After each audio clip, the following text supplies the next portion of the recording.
nos encontramos en esta clase, que yo espero que sea dinámica, que sea agradable y que aprendamos cosas que seguramente van a ser útiles en nuestro camino. Mis hermanos, ¿para qué estamos reunidos? ¿En qué consiste esta clase? Déjenme hacer algunas aplicaciones. Cuando hay problemas en el ámbito jurídico, un abogado que anda detrás de un problema, de una situación, y está buscando testigos, y ha escuchado testimonios impresionantes. Yo les pregunto, ¿qué haría este hombre si solamente confía en su buena memoria? Y a la hora de presentar su foja, su carpeta de testimonios, faltan algunos que él escuchó personalmente y testimonios terribles, tremendos. Conclusión, si no está escrito, no existe. ¿Sí, hermanos? Si no está escrito, no existe. En el ámbito de la promoción comercial, salió un nuevo producto, un jabón X, y el que lo fabricó está seguro que ese jabón es útil, saludable, beneficioso para la comunidad.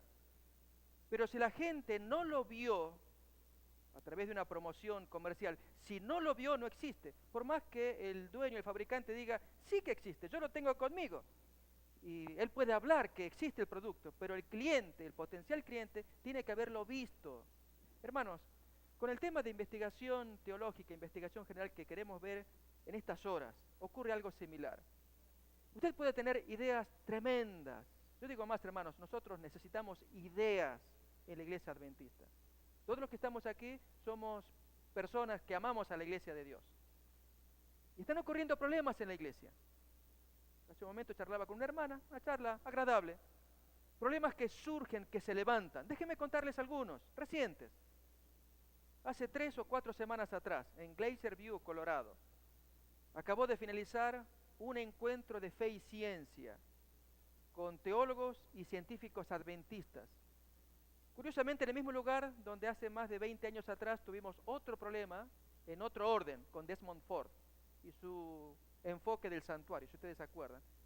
Documentación que aparece en el libro 101 preguntas. ¿Sí? Allí está presentado, muy bonito, por cierto. Bueno, hace cosa menos de un mes tuvimos un encuentro similar en cuanto a crítica a los pilares adventistas. Cuando estos teólogos y científicos adventistas, mayormente procedentes de la costa oeste de California, se presentaron, pocas personas, escépticos, ellos dijeron que deberíamos reescribir nuestra interpretación de la creación y del diluvio, porque las evidencias científicas están probando otra cosa de lo que creíamos nosotros tradicionalmente. Una postura que ya la conocemos del ambiente secular o evangélico, pero que lo tengamos dentro de la iglesia adventista. Al punto que por allí alguien dijo, seguramente que cuando escribieron los autores bíblicos usaron un ropaje antiguo, mítico, con el cual volcaron el escrito que ellos pusieron, Moisés relatando la creación o el diluvio.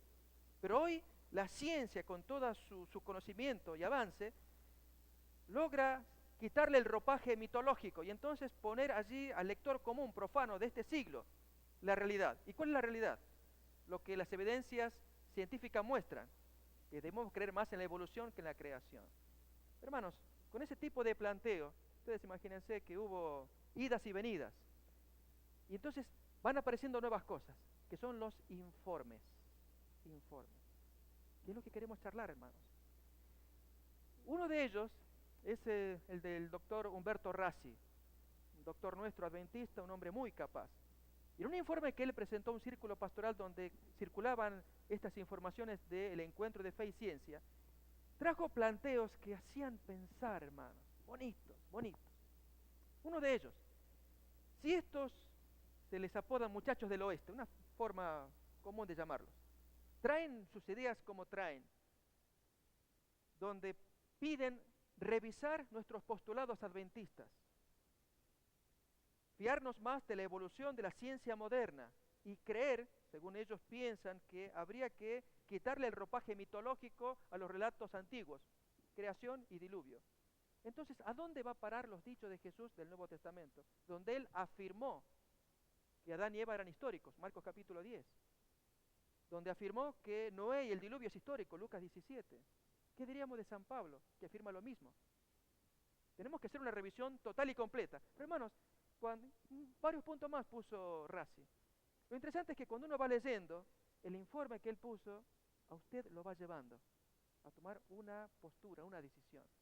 Hermanos, ese es el efecto de un trabajo sencillo. Él apenas hizo una página, un resumen de lo que se expuso y las posturas de él, un informe. El objetivo de esta reunión, de estas clases, es desarrollar habilidades de investigación y redacción de informes. Hermanos, ustedes son personas pensantes que aman a la iglesia. Y hay problemas en la iglesia. Problemas de diversa naturaleza. Cuando el pastor Cabrera dijo el corazón de la materia, efectivamente va a ser, hermanos, la segunda hora, que hubiera querido que fuera esta noche, pero debido a que tenemos compañeros que estarán en el Camporí de Pathfinder, no van a poder estar esta noche, seguramente mañana van a estar. Proponerles a ustedes, hermanos, los problemas para que ustedes traigan contribuciones que enriquezcan la comprensión de la iglesia adventista, que nos enriquezcan a nosotros, a quienes son docentes, que enriquezcan a la iglesia. Diversos problemas que los hay. Nos vamos a guiar por este manual que ustedes tienen en su mano. No lo abran todavía, ya vamos a llegar allí a ver cómo está dividido el manual. Y mis hermanos, para que tengamos idea de problemas que están surgiendo, déjenme contarles algunos. Los hay de diversa naturaleza, dijimos. Problemas de tipo bíblico, interpretaciones de hermanos adventistas, o aún de no adventistas, pero que se van colando adentro, y que requieren una reflexión. Usted se enfrenta con ese enfoque de interpretación. Y usted está dudando y piensa, es persuasivo, pero yo le veo algún detalle, no logro percibirlo. Muy bien, usted necesita desarrollar habilidades para enfrentarse con ese documento. Y luego de estudiarlo, de digerirlo, usted lo sintetiza, finalmente hace un análisis y propone una evaluación. Trae un informe. Si el informe que usted hace, usted está seguro que usted lo razonó, es coherente y además persuasivo, usted a mí me puede cambiar mi punto de vista. Yo estaba inclinado para acá, pero ahora con lo que acabo de leer voy para este otro lado. Hermanos, el tema de esta reunión, de esta clase, no es tanto exponer habilidades oratorias, porque estoy seguro que si alguno de ustedes pasa al frente para explicar algún problema, ahora vamos a ver diversos problemas que tenemos dentro de nuestro ambiente adventista. Usted tal vez tenga la habilidad de exponerlo verbalmente, y usted pasa el micrófono y lo desarrolla, y lo hace bien. Pero hermanos, eso mismo que usted lo hizo verbalmente, deseamos hacerlo por escrito, que usted tenga esa habilidad. Cuando se dijo la clase de gramática, hermanos, gramática castellana, déjenme contarles algunos ejemplos de cómo un predicador, pastor o anciano, cuando pasa al frente y comete ciertos errores de dicción, no hablo de pronunciación porque tenemos nuestra forma de pronunciar, pero hay ciertas expresiones que le rebajan a usted delante de su oyente. Es el caso de una profesora, justamente la esposa de el segundo libro, tal vez ustedes lo lleguen a recibir, del profesor Korniok-Suk. Él es docente ahora en Montemorelos. Su esposa una vez nos dio una clase y dijo: ustedes son jóvenes estudiantes al pastorado. Si alguno de ustedes pasa al frente y dice en el momento de la plataforma de pedir las ofrendas, yo pido de que pasen los diáconos a recoger los diezmos y ofrendas. Eso no es algo malo, ¿no es cierto? ¿Sí? Ahora, hermanos, una cosa es decirlo, pero cuando usted lo pone por escrito, suena igual o peor. Porque cuando usted lo pone y alguien va a evaluar su trabajo y hay ese tipo de errores, su trabajo comienza a desmerecer. Por eso necesitamos tener esta clase de gramática castellana que se dijo. Además de que son preparatorias para estudiar griego. Y ese es uno de los problemas que vamos a ver acá, hermano. No griego. Problemas bíblicos, pero que conociendo algo de griego nos va a ayudar muchísimo. Por ejemplo, problemas. ¿Tenemos la Biblia acá?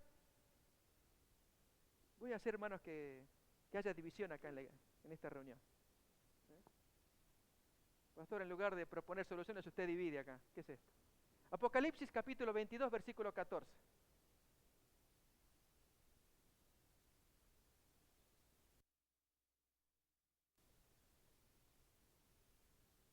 Dijimos problemas de diversa naturaleza. Este es uno, un problema bíblico. A ver si existe el problema. Alguien que lo tenga y lo quiera leer. Mi hermano.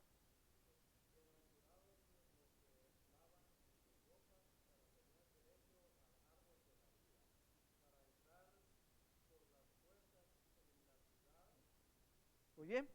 Bienaventurados los que lavan sus ropas. No obstante, supongo que hay hermanos que han leído diferente. A ver, ¿cómo que dice diferente?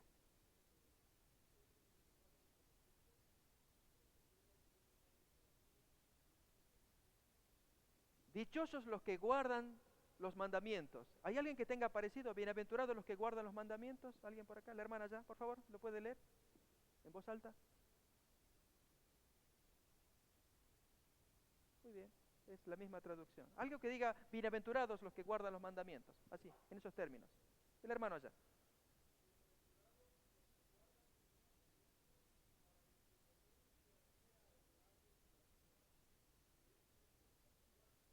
Muchas gracias. Mis hermanos, ustedes escucharon dos formas de leer el mismo texto. Tenemos un problema acá. Creo que es conocido de varios de nosotros. Hay hermanos que dicen, el texto dice, bienaventurados los que lavan sus ropas. En verdad debiera decir, bienaventurados los que guardan los mandamientos.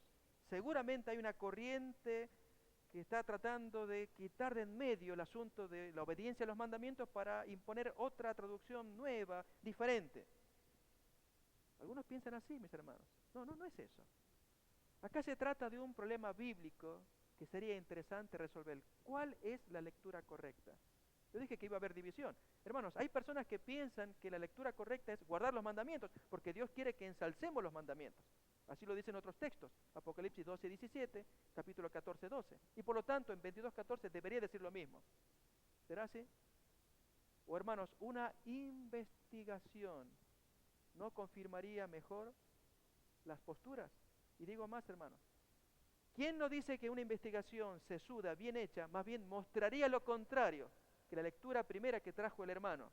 Bienaventurados los que guardan, perdón, los que lavan sus ropas, que esa lectura es la correcta. Ahí estamos. Entonces, hermanos, ahí viene el tema, el punto. Ya lo dijo el hermano. Hay que revisar los originales y demás. Vamos a abrir entonces el texto que tenemos acá. Ustedes observen cómo está diagramado el índice, la tabla de contenido. Desde el capítulo 1 hasta el capítulo 11.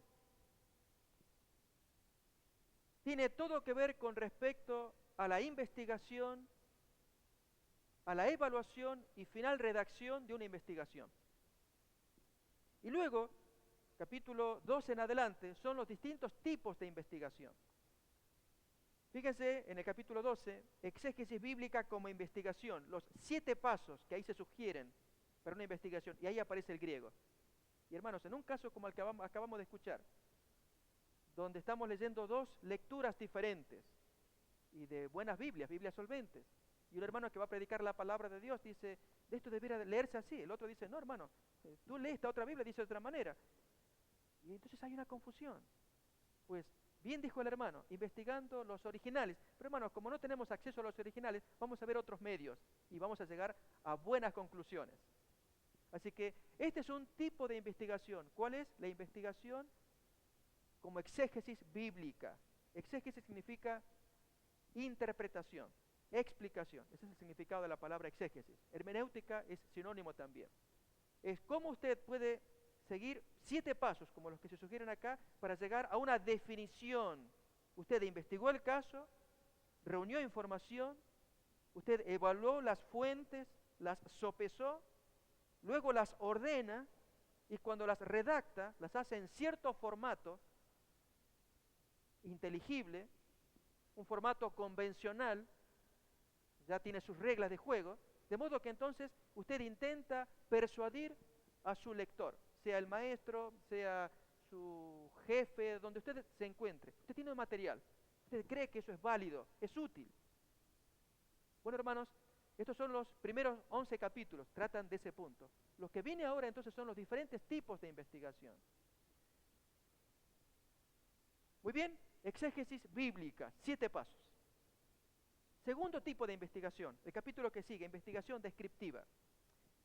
Hablamos de naturaleza de problemas, vimos problemas bíblicos, pero hermanos, hay otro tipo de problemas, donde se requiere seguir un proceso de investigación diferente del proceso bíblico. Problemas que afectan a la iglesia, Por ejemplo, ¿qué problema podía ser? Pensemos, hermanos, yo traigo una charla que tuve hace un momento. ¿Por qué las mujeres no son ordenadas? Yo, hermano, no quiero levantar el avispero, porque sé que hace pocas semanas o algunos pocos meses un profesor anterior trajo el tema y trajo definiciones. Yo no voy a discutir las definiciones del autor, de este profesor, no se trata de eso. Es que usted investigue, busque fuentes, lo documente, haga una síntesis y luego traiga una propuesta bien documentada, apoyando lo que escuchó o proponiendo algo opuesto o diferente. Y no por eso está poniendo en tela de juicio lo que dijo él, sino que usted hace una investigación. Hermanos, en temas o campos que pueden afectar a la iglesia. Quiero usar una palabra que me gustaría que ustedes la tengan en su corazón. No la escriban, subrayenla, guárdenla acá. Es la palabra contribución. La iglesia adventista necesita contribución. Y usted, con su mente que Dios le ha dado, los dones y dotes que usted tiene, usted haga un proceso en su cabeza de investigación, análisis y luego redacción, y usted contribuya, dé un paso más adelante en la comprensión de nuestros problemas adventistas. Y hemos traído uno. Los hay, hermanos, de decenas o más todavía. Pero usted cuando trae una propuesta, la trajo tan sólida, tan bien armada, que usted hace pensar, reflexionar, y hasta incluso hace cambiar la aguja en otro sentido, porque usted está contribuyendo. Hermanos, solamente esto es posible cuando se redactan informes. ¿Sí? Usted trae algo que nos enriquece. Como tarea, mis hermanos, y eso vamos a verlo mañana, en la primera hora, cuando se dijo que era el corazón de esta materia, es asignar tareas. Que usted decida cuál va a ser el problema que quiere investigar. Si es de orden bíblico, yo puedo ayudar con el tema de originales griegos y hebreos. Si es de otra naturaleza, usted va a tener que trabajar solo. Y el informe que hay que redactar es de tantas páginas, se va a indicar mañana, por el lapso de un mes. Terminado el cual, usted devuelve el informe y entonces lo trae para que hagamos la evaluación. Y seguramente, hermanos, habrá informes muy buenos que sean una contribución y habrá otros que quizás no lo sean. Pero usted ha avanzado un punto más y es, aprenda a redactar. Sus ideas que usted tiene, sus buenas ideas, tráigalas, escríbalas, de modo que usted sea escuchado, no mediante un micrófono, porque no es la intención, esta clase no es esa, es que usted sea escuchado mediante la pluma, un escrito. Y hermanos, hay hermanos que quizás no han desarrollado esa habilidad, tienen muchas ideas en la cabeza y apenas quieren el micrófono, no, denle una hoja, póngalo por escrito, comente lo que usted tiene, porque hermanos, las palabras las puede llevar el viento, el escrito no. Quedó como documento, quedó archivado, quedó guardado, se puede duplicar. Las palabras ustedes saben, mis hermanos. Es cierto, se pueden filmar, grabar y tape y todo eso también. Pero en el caso del escrito llega a diferentes lugares y usted sabe que lo que usted escribió, que usted siente que es de peso, puede ser compartido por otros. Siguiente tipo de investigación, mis hermanos. Estamos en el capítulo número 14. Desarrollo de programas. Esto tiene que ver con objetivos que usted se propone para beneficiar a un grupo de hermanos. Por ejemplo, usted hace un estudio, usted quiere ayudar a un grupo de jóvenes en la iglesia y va a desarrollar un programa, una serie de estudios o charlas bíblicas cristocéntricas. Usted ha escuchado los mensajes de algún predicador de su preferencia y tiene jóvenes en la iglesia. Usted quiere ayudarles que estos muchachos tengan un encuentro con Cristo. Y usted dice, bueno, ¿qué voy a hacer con ellos? Tiene que desarrollar un programa. ¿Qué tipo de programa? Pueden ser una serie de estudios o charlas bíblicas para llevarlos con ellos, o actividades campestres, o la actividad que usted quiera. Pero esto implica un programa. Pero hermanos, para que dé resultado hay que hacer una investigación, un seguimiento. Esto es averiguar cuántos jóvenes hay, cuántos están interesados, cómo es el grado o nivel espiritual de esos jóvenes, de modo que su estudio sea pertinente. Cuando usted lo lleva a la junta de la iglesia, a los ancianos o al pastor, y usted propone un plan de trabajo, y allí se evalúa, y el objetivo es hacer crecer la espiritualidad en la juventud de la iglesia. Y usted tiene un programa que propone. Bueno, es una investigación que usted hace. Se llaman investigaciones de campo. Ya no está en un libro, en un texto, sino está más bien en la marcha. investigando en la iglesia. Para ello se pueden hacer encuestas, entrevistas, etc. Eso lo iremos viendo en la marcha. Siguiente capítulo, hermanos, muy interesante. El estudio de casos, problemas puntuales. Y yo voy a invitar a que leamos el caso que aquí se propone. Vamos a abrir desde la página 114 en adelante, el caso de Fructuoso. Vamos a leer este caso. Está en la página 117. Miren, hermanos, lo que vamos a leer lo preparó un aspirante a doctorado en teología.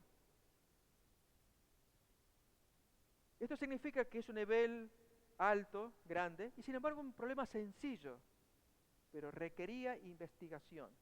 Es un caso complejo. Yo invito a que leamos todos, hermanos. Página 117, el caso de Fructuoso. Fructuoso era hijo de una familia pobre. Como su casa estaba lejos del colegio secundario más cercano, tuvo que conformarse con completar la escuela primaria. Solía decir que con saber leer y escribir casi podía satisfacer su hambre de conocimiento y verdad. Cuando se declaró la Segunda Guerra Mundial, Fructuoso se unió al movimiento de resistencia. A falta de otras armas, estos guerrilleros dependían casi enteramente de sus cuchillos. Fructuoso, al igual que la mayoría de sus compañeros, confiaba en un amuleto que llevaba al cuello. Al terminar la guerra, afirmó que le debía la vida a la protección de los espíritus. Después de la guerra, Fructuoso conoció a un misionero adventista norteamericano quien estudió con él la Biblia. El misionero le explicó que si bien la Biblia habla de espíritus y demonios, los espíritus que él tanto temía eran mayormente producto de la imaginación humana. Cuando Fructuoso decidió bautizarse, lanzó sus amuletos al mar y rechazó a su espíritu guiador. Así se proclamó seguidor de Cristo. Hermanos, ojalá la historia fuera hasta ahí, ¿no es cierto?, con un final feliz. Después de su bautismo, Fructuoso prosperó. Su plantación de cocos rindió bien y pudo construirse una buena casa. Con el tiempo se lo reconoció como persona de influencia, tanto en el pueblo como en la iglesia, donde fue anciano por 20 años. De paso, hermanos, pasen observando la forma de la redacción. Estamos viendo el fondo, el problema, pero veamos la parte externa, que es la forma en cómo está redactado. Es otro aspecto que tiene que ver con la presentación de los informes. Porque si los problemas se ponen al comienzo, la lectura se hace complicada. Hay que llevar la mente del lector en una progresión normal, sencilla, donde se va planteando ya no el problema, primeramente cómo es el ambiente, el trasfondo, hasta que después va increciendo, como decimos, y llega el problema, y un problema complejo, como que vamos a leer. En 1986, cuando ya tenía 60 años de edad, contrajo una extraña enfermedad y se hizo ver con los mejores especialistas. Le hicieron pruebas diagnósticas modernas, se atendió en el mejor hospital de la provincia, pero todos lo encontraban perfectamente sano. Sin embargo, Fructuoso sabía que estaba enfermo. Se le hinchaba el vientre cuando la marea estaba alta. Sus heces parecían barro, tenían olor a pescado podrido y contenían algo que se movía como gusanos. Insatisfecho con el diagnóstico de los médicos, Fructuoso consultó al curandero, quien le explicó que alguien le había puesto encima una maldición. Si Fructuoso quería sanar, los espíritus que estaban causando la enfermedad tenían que ser apaciguados mediante un ritual en el cual debían ser muertos 3 cerdos. Antigua práctica de las creencias de Fructuoso. Recordemos que él venía del paganismo. Fructuoso consultó con unos hermanos de iglesia. Algunos le dijeron que no debía tener nada que ver con ese ritual. Otros le aconsejaron que prosiguiera con el tratamiento prescrito, pero que renunciara a su posición de anciano antes de hacerlo. Él era adventista, anciano adventista. Finalmente, cansado de sentirse mal, Fructuoso aceptó el consejo del curandero y completó el ritual. Poco después estaba perfectamente sano. Después de algunos meses de asistir a la iglesia adventista en otro barrio, volvió a la iglesia donde había sido anciano, a pesar de que algunos hermanos lo miraban mal. Un problema, hermanos. Y notemos lo que sigue. El análisis de factores socioculturales que forman parte de este estudio de caso para tener una propuesta, una solución al problema que trajo Fructuoso. Dice acá la autora, una vez que se transcribe el caso, el siguiente paso es exponer todos los elementos socioculturales que entran en juego en las acciones, interacciones y reacciones de la persona o personas implicadas en el caso. De especial importancia son las opiniones expresadas acerca de problemas o conflictos, especialmente opiniones de los hermanos de iglesia, para entender mejor el trasfondo. La tarea es comprender cuáles son los factores humanos que explican la actuación de los individuos en el caso.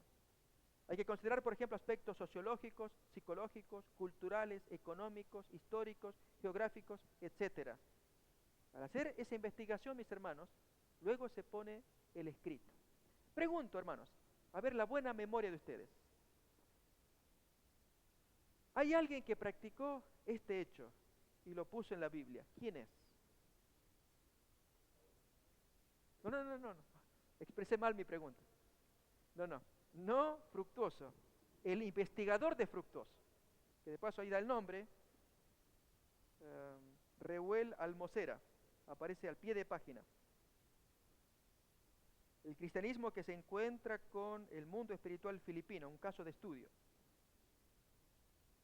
¿Qué personaje bíblico ustedes recuerdan que hizo una tarea similar a la de Almocera? Investigar un caso y empezar a redactarlo. Que lo haya puesto por escrito. Investigó el caso y él dice, yo investigué y lo pongo por escrito. Estamos cerca, ¿no es Marcos? Lucas capítulo 1, hermanos, la abrimos. Esta es una investigación. Ojalá que Lucas, hermanos, nos inspire a nosotros para que lo imitemos. Lucas capítulo 1.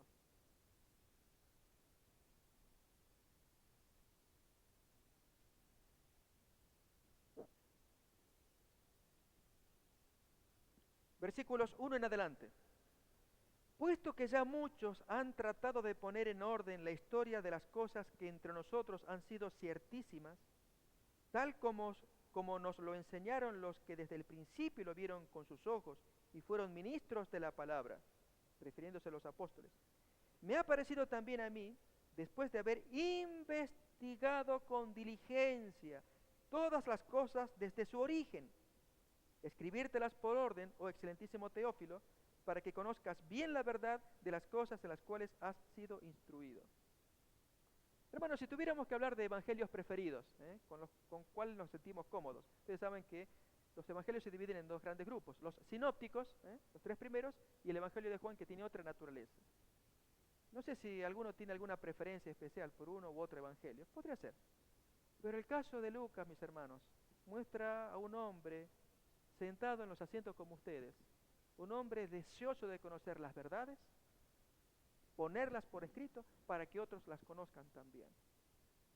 Notamos, cuando Lucas dice las cosas que han sido ciertísimas, sí, hermanos, muy bueno que Lucas, de paso el escrito data del año 62 a 63 de la era cristiana. Una cosa, hermanos, es que Lucas, por ese tiempo, él haya escuchado de los grandes apóstoles el evangelio, particularmente Pablo. Lucas se caracterizó por acompañar a Pablo. Y que él haya escuchado y deleitado con tantas cosas. Hermanos, ¿de qué sirve que él se deleite y muera con él cuando no lo pone por escrito?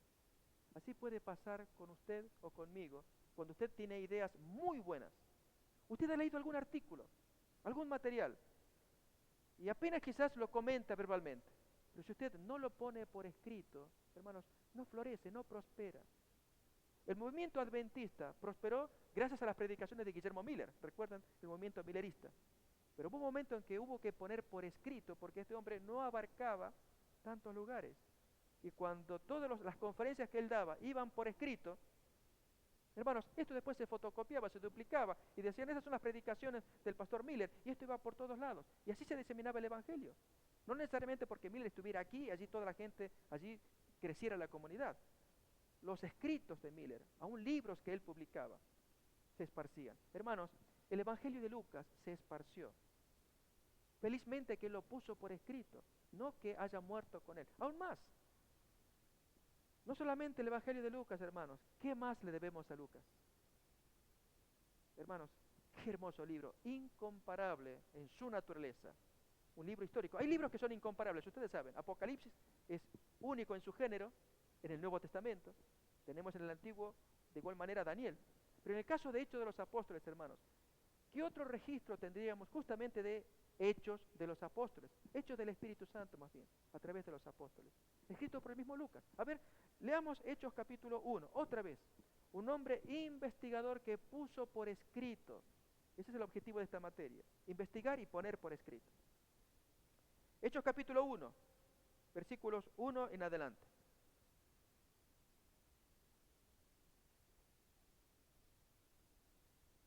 En el primer tratado, oh Teófilo, ¿a qué primer tratado se refería?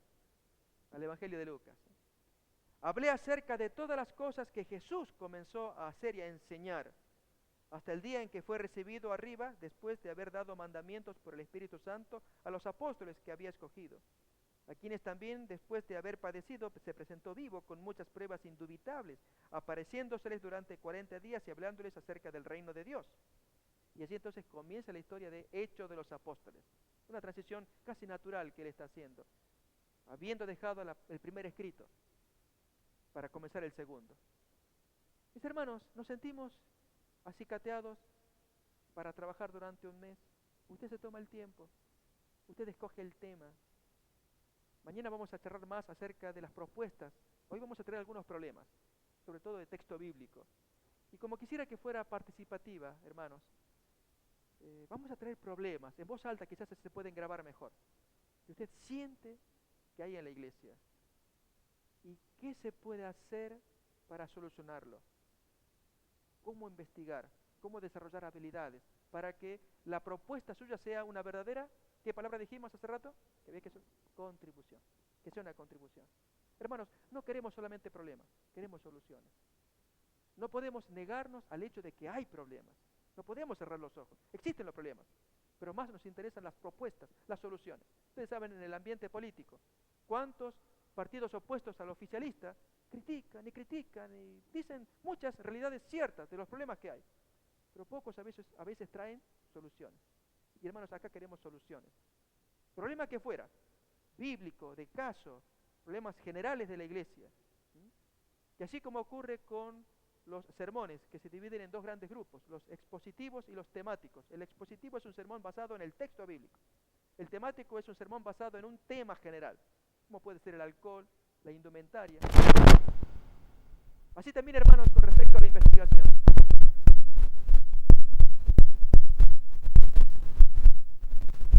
Una investigación basada en el mismo texto bíblico. Y si no, una investigación basada en un tema problemático y usted trae una solución. Reacciones, hermanos. Invitamos.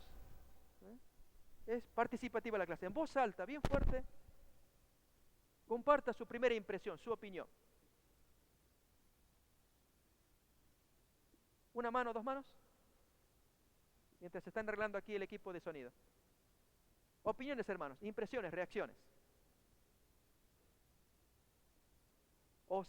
Reacción. ¿O se entendió todo? A ver, mi hermano. De lo que lo que está escuchando hasta acá. Sí. ¿Qué impresión tiene de una investigación? ¿Se propone escribir, redactar, traer contribuciones? A ver, hermanos, reacciones. Hay algunos que no son afectos a escribir, hay que reconocer eso. Ni cartas a los familiares escriben. Bueno, hay que hacerlo para proponer soluciones. ¿Sí? El hermano allá.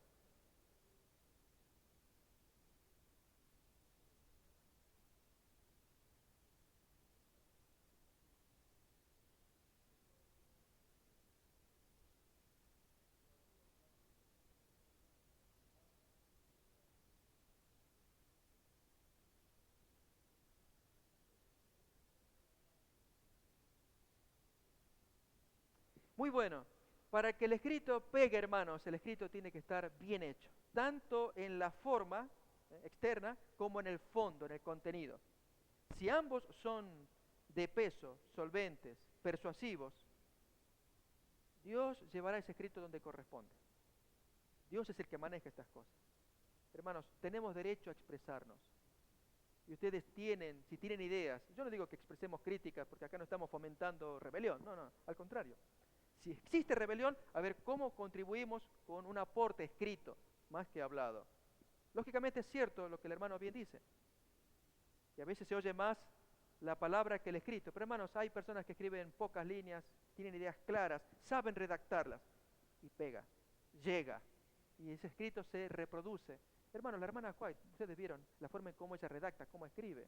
Si bien tenía gruesos errores gramaticales, nos puede pasar con nosotros, no tenemos un secretario o secretaria que transcriba y perfeccione lo que escribimos.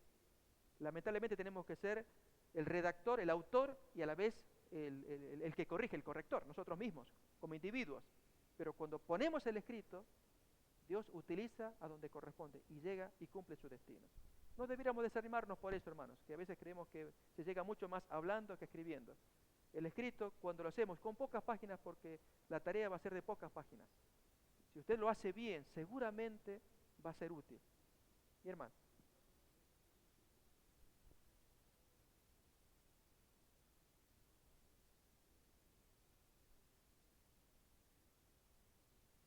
Así es, hermanos, tal y cual. Hermanos, cuando uno toma el Centinela hay cada artículo bonito, algunos que impactan, impresionan, ¿no? Leí por allí alguno acerca del poder de la oración y el autor citó de fuentes de internet, de ejemplos reales donde la oración puntualmente producía efecto. El hombre se hizo una investigación, mencionó el caso de 2 o 3 casos de hospitales donde gente escéptica contrata a gente que se dedique a orar por problemas puntuales en el hospital, embarazos por ejemplo, que lleve bien el embarazo. Y se hizo separación entre gente que tenía embarazo con problemas y las que tenían embarazo sin problemas, por las cuales orar y por las cuales no orar. Un estudio de campo se hizo. Y luego de contratar gente a distancia, gente, si el hospital estaba en algún lugar de Asia, se contrataba gente de Canadá o de Japón que pudieran orar. Y se producían resultados, resultados verificables, mensurables, del beneficio de la oración. Era la tesis del autor. Entonces iba construyendo, no sé si alguien habrá leído ese artículo que apareció en la Centinela. Hermanos, es un estudio que se hizo. Bueno, bien dijo el hermano, cuando redactamos, eso se publica cuando está bien hecho, cuando está bien elaborado, bien estudiado. Hermanos, noten, esas cosas las necesitamos conocer. Y hay gente que investiga, anda por internet, pero al ponerlo por escrito, lo sintetiza de un modo en que en una página usted pone lo que siente, puede llegar. Mi hermano, en voz alta, así se graba también.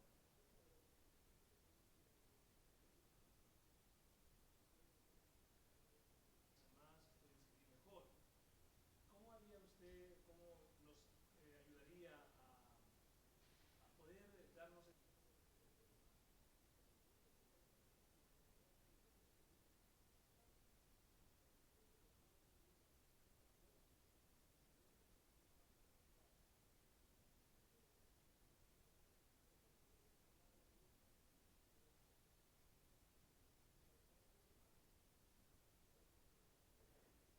Muy bien, hermanos, tenemos que contemplar algo.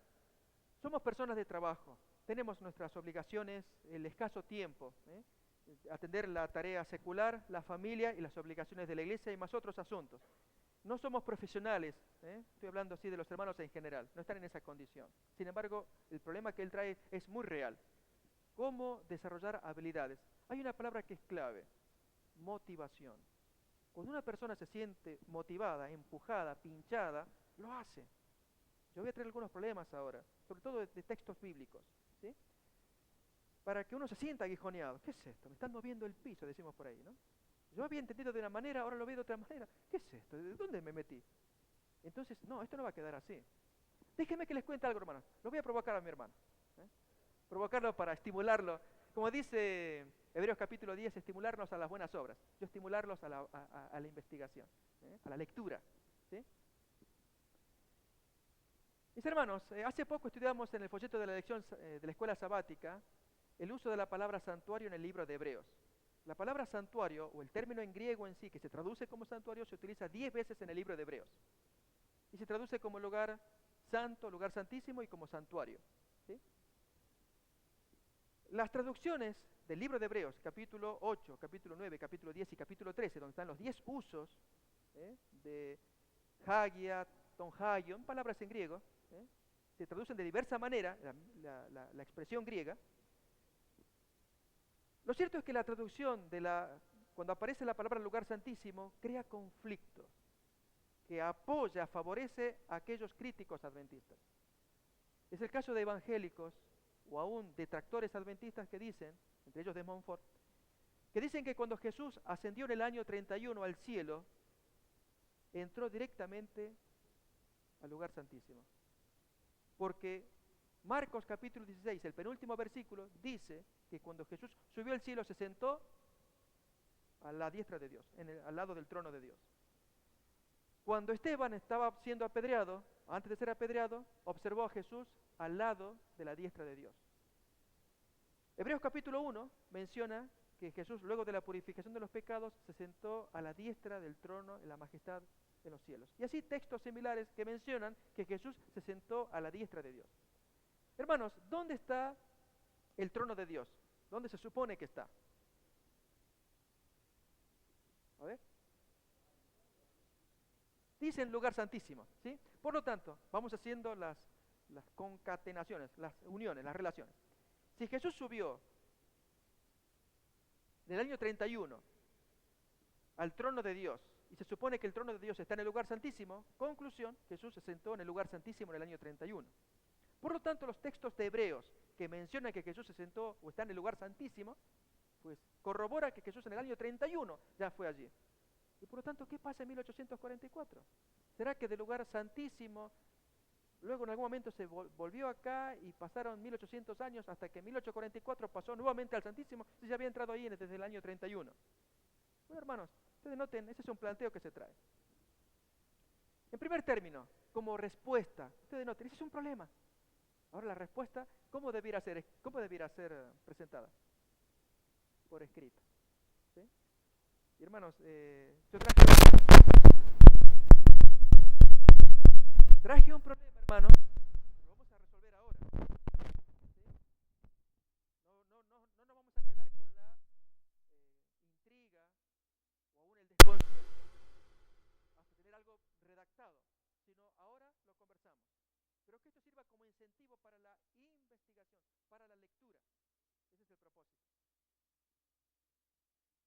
En primer término, hermanos, cuando Jesús sube al cielo en el año 31, Él cumple, hace lo que el antiguo santuario judío decía en sus tipos. El santuario judío tenía ¿cuántas fases?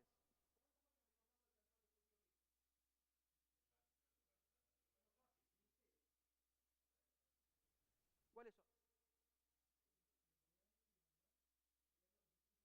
Hermanos, era la inauguración que exigía abrir el lugar santísimo para inaugurarlo, ungiéndolo con aceite. Estaba profetizado en Éxodo 30, o sea, ahí estaba el mandamiento, y en Éxodo 40 se lo lleva a la práctica. Esa es la primera fase, la inauguración.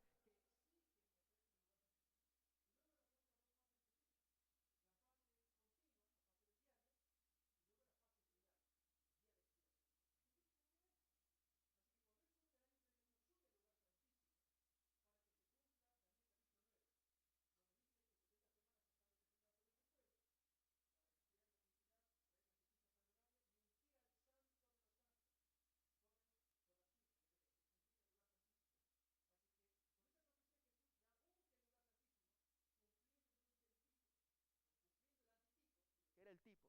¿Sí? Reitero, Éxodo 30 y Éxodo 40 menciona el ungimiento de todo el santuario, incluido el lugar santísimo. Luego de ello viene el ministerio en el lugar santo y después el ministerio en el lugar santísimo. Hermanos, esto es bíblico. Lo que no es bíblico es la mala traducción de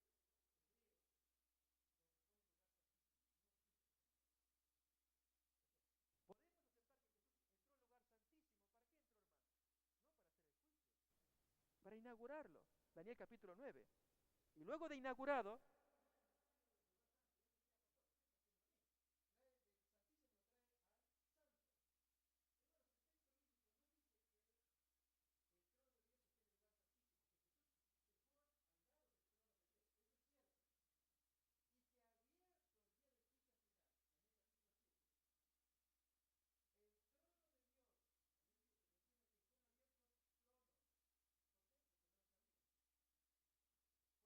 tronos.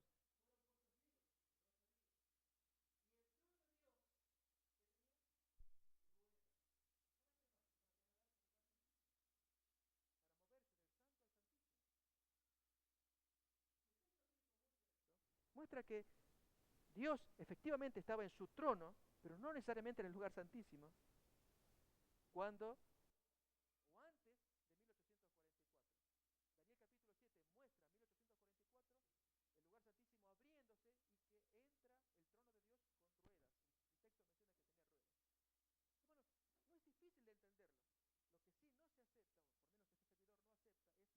santísimo. A ver, vamos a verlos, los repasamos, y esto que sirva como incentivo para la investigación.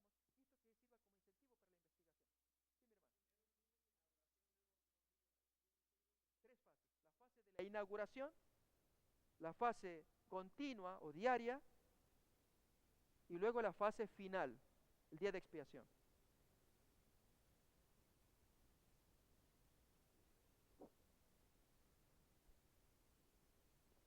Capítulo 9, versículo 8, un ejemplo. No, estamos en Hebreos. Dando el Espíritu Santo a entender con esto que aún no se había manifestado el camino al lugar santísimo, entre tanto que la primera parte del tabernáculo estuviese en pie. Hermanos, el texto en griego no dice lugar santísimo, dice santuario, 9:8. O dice Tom Hayon, que significa cosas santas, que se aplica a santuario. ¿Sí? No es lugar santísimo. Por lo tanto, cuando alguien me dice, pero acá dice que Jesús fue al lugar santísimo. A ver, sigamos viendo otros textos, hermanos. Capítulo 9, versículo 12. Leemos el 11 como antecedente. Pero estando ya presente Cristo, sumo sacerdote de los bienes venideros, por el más amplio y más perfecto tabernáculo, no hecho de manos, es decir, no de esta creación, y no por sangre de machos cabríos ni de becerros, sino por su propia sangre, entró una vez para siempre en el lugar santísimo. Y hermanos, la expresión ahí es santuario, como traduce la Biblia de Jerusalén y la de Eusejo, católicas. Es santuario. Pero acá me dice que entró una vez para siempre en el lugar santísimo en el año 31. No. Bueno, textos como estos, donde aparece el lugar santísimo, refiriéndose a Jesús que entró en el libro de Hebreos, no son correctos. Y esto, hermanos, hay que dilucidarlo mediante una investigación. ¿Eso qué significa? Leer. Si nos sentimos acicateados, si hay personas o hermanos, aún de otras confesiones, que muestran nuestro supuesto error en nuestra apreciación de las doctrinas, hermanos, tenemos que defendernos, así lo dice San Pedro, que debemos presentar respuesta mansa, con mansedumbre y reverencia a aquel que pide respuesta en nosotros. Y eso exige investigación, luego redacción. ¿Investigar qué es, hermanos? Leer. Depende del tipo de investigación. Pueden ser entrevistas, encuestas, muestreos, emails, consultas. Ponen por escrito, consulté al pastor fulano, él dijo tal cosa y lo documenta. O usted lo hace responsable. Usted quita su responsabilidad y pone las fuentes, de dónde investigó. Y si hay alguna frase que se dijo, lo dijo el pastor fulano. Y si alguien lee y dice, esto es una declaración conflictiva, no la digo yo, la dijo fulano. ¿Ok? A ver, ¿qué es lo que usted anda diciendo por ahí? Y usted lo documenta. Pero hay que investigar. Y uno de los puntos es leer, es verdad. Mi hermano.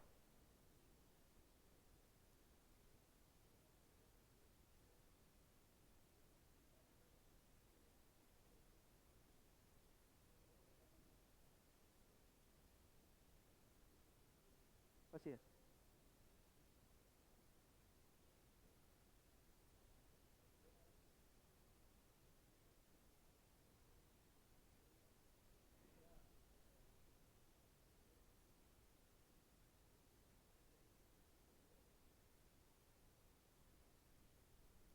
Ok, parcialmente. En el caso de la carta a los hebreos, al hacer la investigación, especialmente en la lengua original del griego, de cómo son las otras cartas de Pablo, efectivamente no es el mismo estilo en el libro de Hebreos.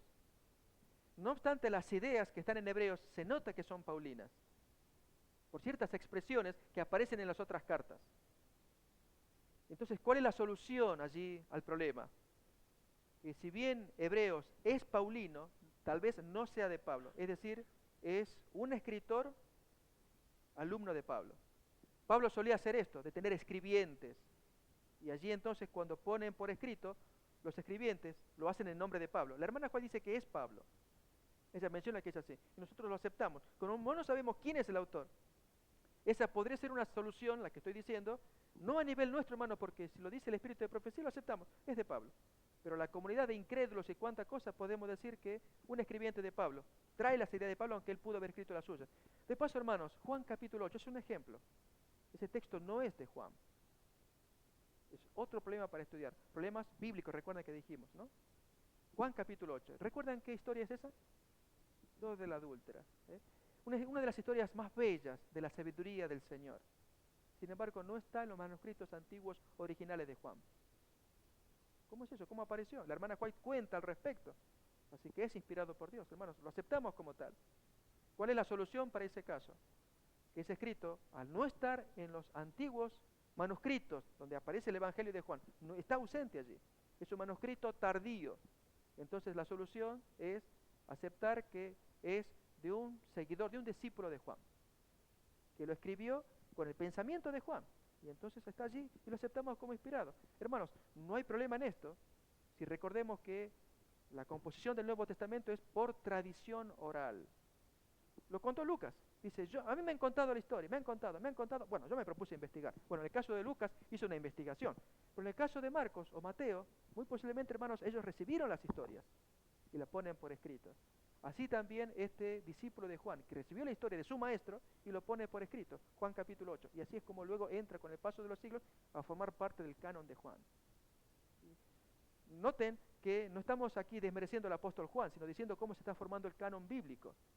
Es fruto de tradiciones, cuando la iglesia dice esto es luz, sabiduría. Hasta aquí va cuando hubo un momento en que la iglesia cristiana primitiva tuvo que poner freno al avance de escritos espurios, sobre todo los apócrifos del Nuevo Testamento, relatos fantasiosos, por ejemplo, algunos que hay de la infancia de Jesús, que quisieron penetrar en el Nuevo Testamento, pero la sabiduría del Espíritu Santo guió a la iglesia como para hacerle frente, y fueron rechazados como tales, y tenemos el canon del Nuevo Testamento.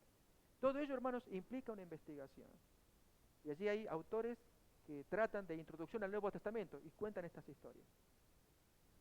Algunas manos, hermanos, allá una y luego otra vez acá, la hermana.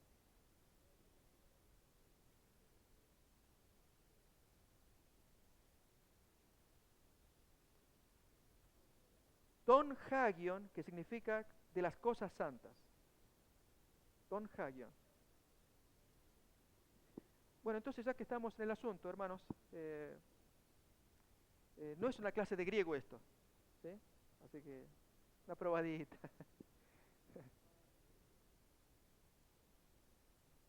En español, ta hagia. Normalmente se utiliza esta palabra para decir santuario. Significa las cosas santas. Esta palabra luego hay que declinarla. Declinar es la flexión que sufre una palabra cuando se relaciona con otras palabras en una oración. Por ejemplo, la esposa del estudiante. Entonces, esta expresión y esta otra, en griego, se declinan. Esto se llama nominativo y este será genitivo. Y esta palabra, como en el hebreo, esto que está acá va a formar una sola palabra. En lugar de formar dos acá, es una. Bueno, así ocurre con hagia. Ta hagia es santuario. En el caso aquí de 9.8, la pregunta que él hace es ton hagion. Ya está declinado. Significa delos. Ton hagion. Cosas santas. Esta expresión es cosa santa. Pero sí para el lugar santísimo, indudablemente es la expresión soberana que aparece en capítulo 9, versículo 3, que ahí dice Hagia Hagion, que es esta misma que está acá, Hagion, sin el ta, este es el artículo. Hagia Hagion, esto es lugar santísimo. Es la única expresión que se refiere al lugar santísimo. Después en los otros usos se ve el contexto, y ahí sí aplicamos lugar santísimo por el contexto. Es el caso, por ejemplo, del capítulo 13:11, que es ta hagia como acá, pero el contexto muestra que se refiere al lugar santísimo, y ahí se puede traducir lugar santísimo. Si se traduce, hermanos, no hay problema, pero no se aplica a Jesús. La idea es esta: el lugar santísimo en hebreo no se aplica a Jesús. Aparece, se puede traducir como lugar santísimo, pero se refiere al sumo sacerdote del Viejo Testamento. ¿Sí? Es el caso de 13:11. También tenemos el ejemplo del capítulo, donde aparece otra vez déjenme que les diga, capítulo 10, versículo 19, otra expresión que no se aplica al lugar santísimo, se refiere a Jesús, es otra vez Don Hagion, que es esta que está acá. Cuando dice 10:19, así que hermanos, teniendo libertad para entrar en el Don Hagion, en las cosas santas por la sangre de Jesucristo, de allí que otras Biblias, como la de Jerusalén, pone santuario, no pone lugar santísimo. Y entonces lo que habría que hacer es poner los 10 usos de la palabra Dahagia o su declinación, y ahí ver entonces, comparar versículo con versículo, y ver entonces el contexto, si se aplica al lugar santísimo. En algunos casos sí, al sumo sacerdote, pero a Jesús no. Porque no lo permite la expresión. En cambio, esta sola sí, Hagia Hagion, sí se refiere al lugar santísimo, y se usa una sola vez en 9:3. Hermanos, esto se puede ver si alguien quisiera investigar sobre el santuario. Las herramientas, eso lo vamos a ver el día de mañana. Pero sigamos con los problemas, porque vamos a escuchar problemas, hermanos. El objetivo de esta clase es traer los problemas y proponer soluciones mediante la redacción de algo escrito. Creo que había otra mano, así el hermano allá.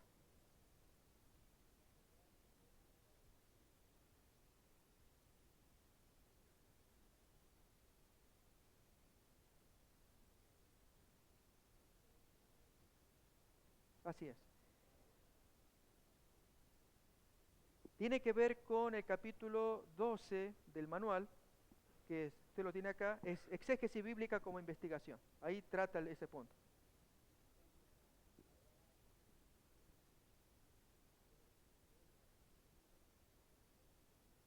Sí.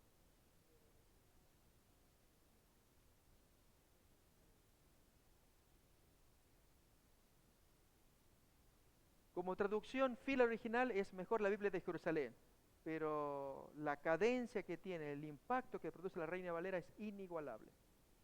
No hay Biblia, hermanos, tener las dos.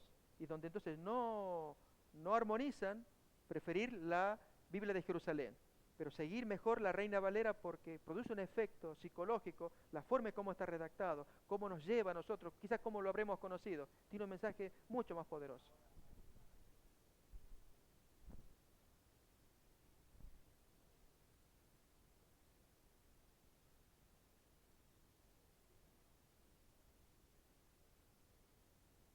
Cuando ocurren paráfrasis, hermanos, de la Biblia, sugerimos leerlos como material auxiliar de segunda o tercera mano, porque ya en la paráfrasis, el autor de la paráfrasis nos da su enfoque, su interpretación, y nosotros necesitamos la nuestra guiada por el Espíritu Santo. Y esa es una forma de ver las cosas, mientras que cuando nosotros tenemos la traducción, que es preferible, y mejor, buena traducción tanto más, allí el Espíritu Santo guía para ver las cosas y muy posiblemente diferente de cómo lo presenta la paráfrasis.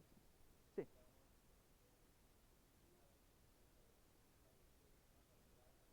eso vamos a verlo mañana. Eso es. Así es. Eso vamos a verlo mañana. El hermano. No es mala traducción. eh, Tampoco diríamos que sobresale, que es excelente, que podría descollar en cuanto a la fidelidad en las lenguas originales. Por fidelidad, descuella la Biblia de Jerusalén en español y versiones modernas de la serie de la Reina Valera como la versión 1989 de Moisés Chávez. La Biblia, acá se las muestro. Este tiene notas críticas abajo donde dan las diferentes variantes o manuscritos de la serie Reina Valera, pero versión 1989. Es buena también. Pero uno le compara la 89 con la 60 y la 60 sigue siendo inigualable. Tiene un efecto. Solo, hermanos, que habría que pulir allí el texto original griego para que se ajuste más al original. Es cierto. Bien, hermanos, una o dos impresiones más y seguimos con la clase. Sí, ¿el hermano?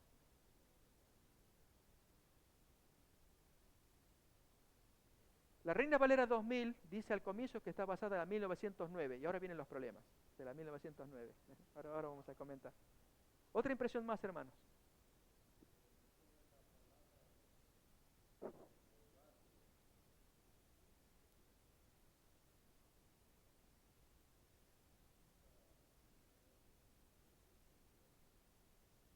Sí, efectivamente, en el griego original no aparece la palabra Jehová en el Nuevo Testamento, sino Kyrios, que significa Señor. Y por lo tanto, en el Nuevo Testamento se prefiere que aparezca la palabra Señor, a diferencia del Antiguo Testamento, donde sí las 4 letras hebreas, tetragrámato, se llama así, allí sí se puede leer Jehová. Pero en el Nuevo Testamento no se transliteraba esas palabras, sino se ponía la traducción, que era Señor. Es como se traduce en español, correctamente. Sí.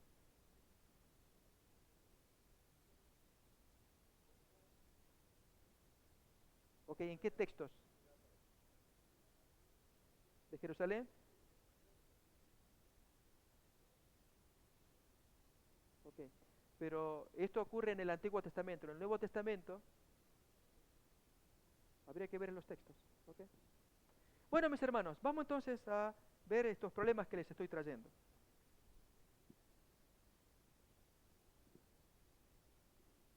Antes les quiero presentar.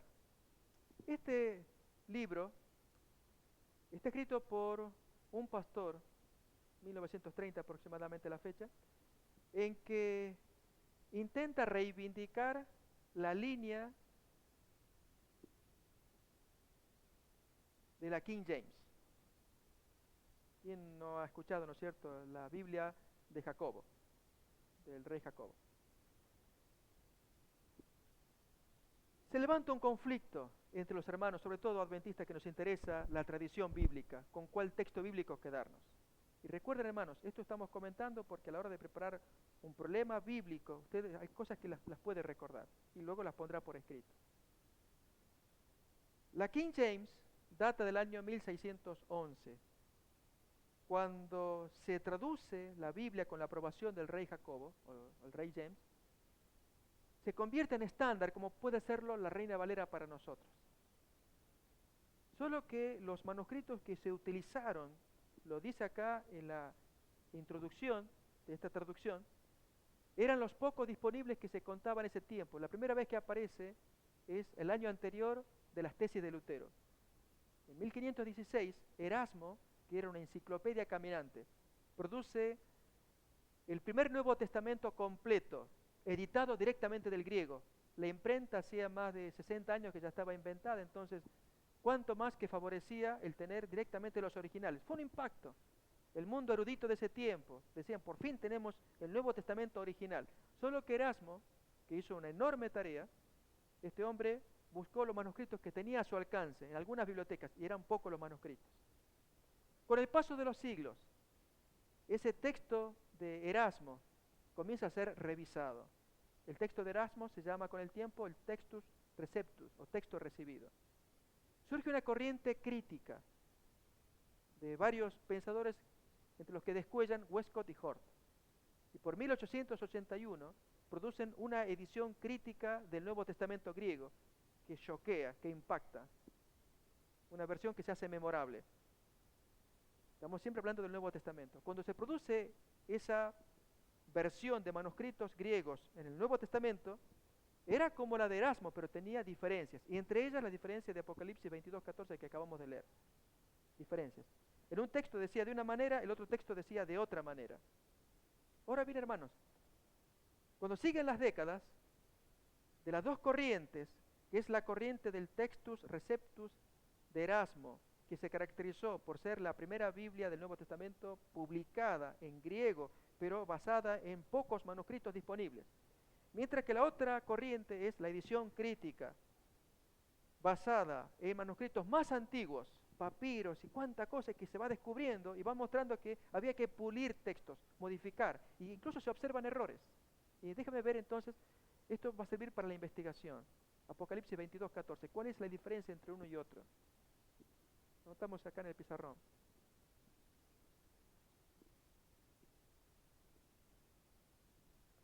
La versión de Erasmo dice: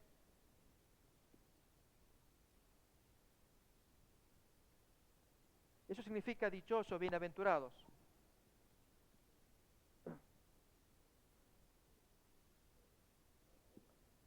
Dichosos, este es el artículo, los que hacen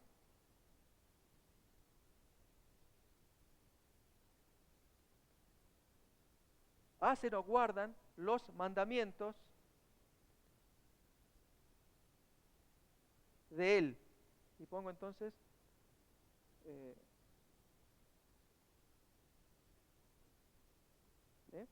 dichosos los que hacen o cumplen los mandamientos de Él. La edición crítica, al revisar los manuscritos, observan que hasta acá sigue siendo igual. Esto es igual, esto es igual.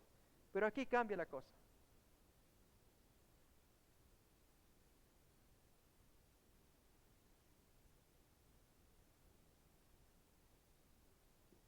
Observen que es muy parecido el verbo, poiuntes y plynontes.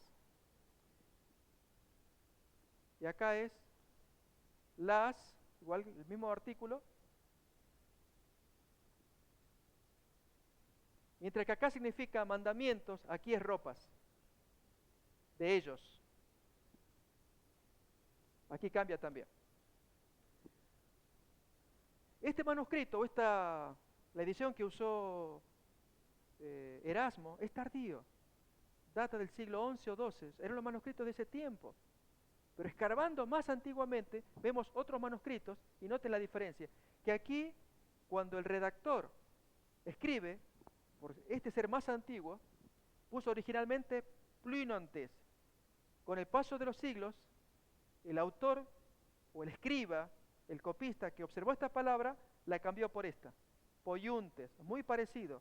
Originalmente que decía vestidos, suena stolás, aquí es entolás, esto es mandamiento. Entonces pongo la palabra mandamiento, acá, aquí vestidos, aquí es cumplir, hacer, aquí es lavar. Esa es la diferencia que se observa en los dos textos, en los dos manuscritos. Ahora el punto, hermanos, es ¿cuál de ellos vamos a aceptar? Y aquí es donde se estudia según la antigüedad. Este texto es más antiguo, más fidedigno. Por lo tanto, ¿cuál debería ser la traducción? Bienaventurados los que lavan sus ropas. Por lo tanto, ¿cuál fue el texto? ¿Quién leyó primero? El hermano. Bienaventurados los que lavan sus ropas. Mientras que el hermano allá atrás había leído bienaventurados los que guardan los mandamientos. Porque esa versión está basada en este manuscrito, mientras que la otra edición, la otra versión está basada en esta otra. Hermanos, al hacer el estudio, si se trata de griego, yo puedo guiar cuando se presentan problemas bíblicos. Pero si usted quiere estudiar un problema que no sea bíblico, sino un problema de iglesia, cualquiera fuera, que usted siente que lo hay, y va a ser una investigación, entonces usted lo puede poner por escrito y se siguen las pautas que vamos a ir indicando aquí en el material. ¿Va quedando claro, hermanos, el propósito de la reunión? ¿Sí? Estamos terminando esta primera hora. Tal vez sea bueno, ¿no es cierto?, en lugar de tener una segunda hora, porque la habríamos tenido si hubiera venido el grueso de hermanos que están allí en el Camporí. Seguramente mañana van a estar. Para ya tener entonces la tarea asignada para durante el mes. Leer los problemas que vamos a leerlos, quizás mañana, vamos a leerlo mejor. Versículos bíblicos diferentes, las variantes que hay. Y así entonces proponernos un trabajo de un mes. Hay algunos que son muy bonitos, como es la reseña de un libro. Yo ya les voy indicando, hermanos, quizás sea un trabajo fácil para ustedes. Es que usted pueda preparar en 3 páginas, doble espacio. Se va a indicar acá cómo va a ser eso. Una crítica a algún libro. Un libro corto. Libro que usted sienta que lo ha leído y que le ha impactado de su biblioteca. Usted lo lee, hay ciertas técnicas para abordar la crítica al libro. Por ejemplo, arrancando con la introducción, leyendo la conclusión, ve la tabla del índice, qué es lo que quiere el autor, usted lo sigue, lo va rastreando, usted dialoga con el autor. Y entonces va poniendo sus impresiones en tarjetas, en pequeños papelitos, va poniendo impresiones, va poniendo páginas, hasta que cuando tiene todo el material, usted luego lo arma y pone por escrito en 3 páginas. Como el requisito requiere unas 7 páginas mínimas de trabajo, quienes optan por esta investigación tendrían que leer 2 libros. Puede ser un libro de 100 páginas. Usted lo investiga, lo estudia, un libro corto. Usted lo critica, pero no el ánimo de criticarlo, de hacer daño, no. ¿Qué quiso el autor? ¿A dónde va? ¿A dónde quiere llevarme? Su argumentación es sólida, porque sí, porque no. Usted lo va poniendo. Puede ser un libro que a usted le impacte. Hay que saber redactar de modo que usted no dé la impresión de que sigue fielmente, servilmente a ese autor. Usted lo critica también. Mañana vamos a ver algún ejemplo que yo traje acá de algún libro, es una tesis doctoral. Y la forma en cómo se redactó realmente impactó en el Vaticano, en la Pontificia Gregoriana. Ustedes recuerdan de la tesis que hizo Samuel Bacchiocchi en la defensa del sábado. La forma en cómo él redactó el trabajo. Pegó y durante décadas va a pegar ese trabajo, hermanos. Impacta, influye, como tiene que ser porque fue bien redactado. ¿Sí? Ese es el objetivo de esta clase, que desarrollemos habilidades literarias, a fin de que lo que usted escriba surta efecto en aquellos que lo lean. Muchas gracias, mis hermanos. Que Dios nos dé un buen descanso esta noche y mañana puntualmente nos encontramos para avanzar.